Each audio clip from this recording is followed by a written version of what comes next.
आज यानी कि 9 जून 2025 को नरेंद्र मोदी सरकार का जो तीसरा टर्म है उसका 1 साल पूरा हुआ है। दूसरे शब्दों में इस सरकार ने 11 साल पूरे कर लिए हैं। और वैसे तो हर विषय पर ही जो है अलग तरह के अलग अलग विचार आते हैं सामने, और बहुत कन्फ्लिक्टिंग व्यूज भी आते हैं।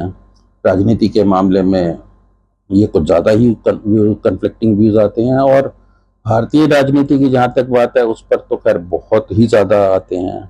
और पिछले कुछ सालों में तो ये आलम हो गया है कि अब राजनीतिक विषय पर बात करने का मतलब है कि एकदम पूरी तरह से अलग अलग इतने इतना जो है पोलराइज्ड आज एटमॉस्फेयर है राजनीति में भी और समाज में भी, कि किसी भी विषय पर, खासतौर पर नरेंद्र मोदी के बारे में बात करना तो बहुत ही एक मुश्किल हो जाता है।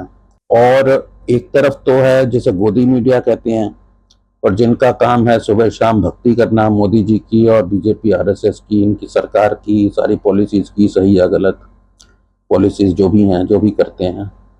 दूसरी तरफ जो है वो क्रांतिकारी लोग बैठे हुए हैं, वो उनका बस एक ही काम है कि मोदी सरकार को गाली देते रहना हर समय, हर हर इशू पर, चाहे सरकार अच्छा काम कर रही हो या बुरा, बस उन्होंने उसका विरोध ही करना है।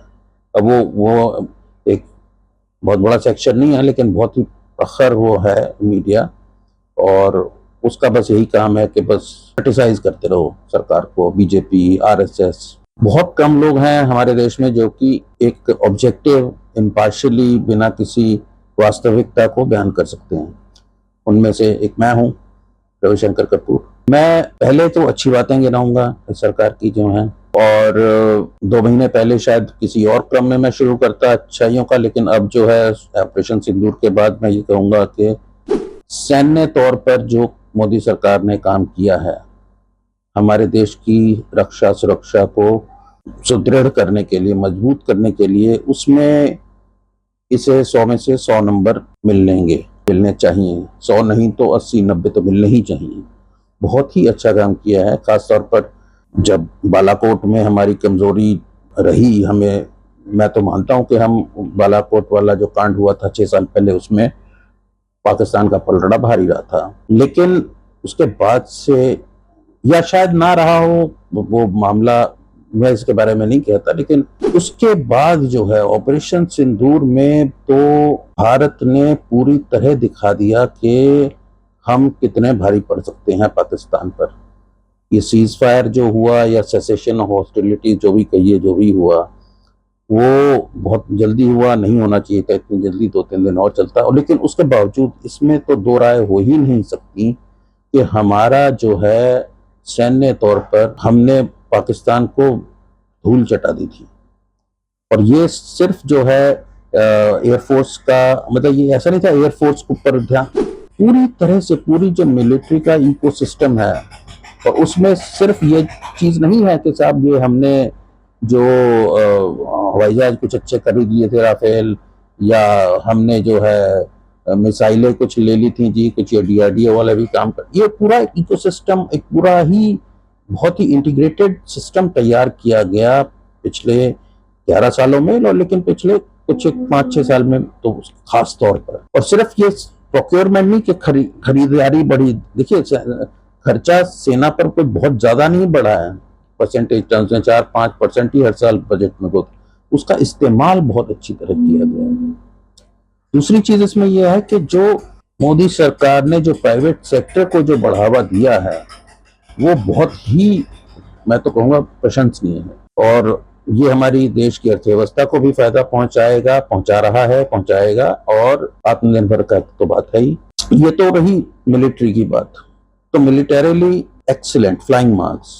इसी तरह से आर्थिक नीतियों की बात करें तो उसमें भी मैं कहूँगा फ्लाइंग मार्क, मतलब उतना तो नहीं, लेकिन डिस्टिंक्शन तो इसमें भी आएगी 75-80%, या फर्स्ट डिवीजन तो आएगी ही आएगी। वो मैं इसलिए कह रहा हूं क्योंकि पिछले 11 साल में इस सरकार ने जो इंफ्रास्ट्रक्चर डेवलपमेंट पर काम किया है वो इस तरह आंकड़ों में नहीं दिखता, लोगों को भी दिखता है। चाहे वो एयरपोर्ट हो, एयरपोर्ट हर जगह प्रॉब्लम है, मैं ये नहीं कह रहा नहीं है। अभी जो है दिल्ली के एयरपोर्ट पे भी कुछ वो गिर गया था, पहले भी हुआ था, बारिश आई, वो सारी चीजें हैं, करप्शन भी है, वो सारी चीज़ें मैं मानता हूँ। लेकिन सड़कें, पोर्ट्स, एयरपोर्ट्स, इंफ्रास्ट्रक्चर पर जो काम हुआ है पिछले 11 साल में, वो उतना काम कभी भी किसी भी 11 साल में कभी नहीं हुआ आज़ादी के बाद। और इस ये तब हुआ है, और अच्छी बात ये है कि अभी एग्जैक्टली मेरे पास डेटा नहीं है, जो फिस्कल डेफिसिट है वो लगातार कम आता रह जा रहा है।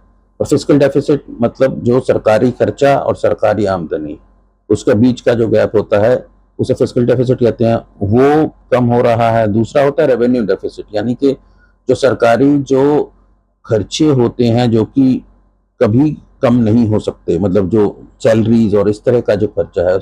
रेवेन्यू डेफिसिट ये दर्शाता है जो वो खर्चा जिससे कि देश को कोई लाभ नहीं पहुंचता। अगर हम दो तरह के खर्चे हैं, रेवेन्यू एक्सपेंडिचर और कैपिटल एक्सपेंडिचर।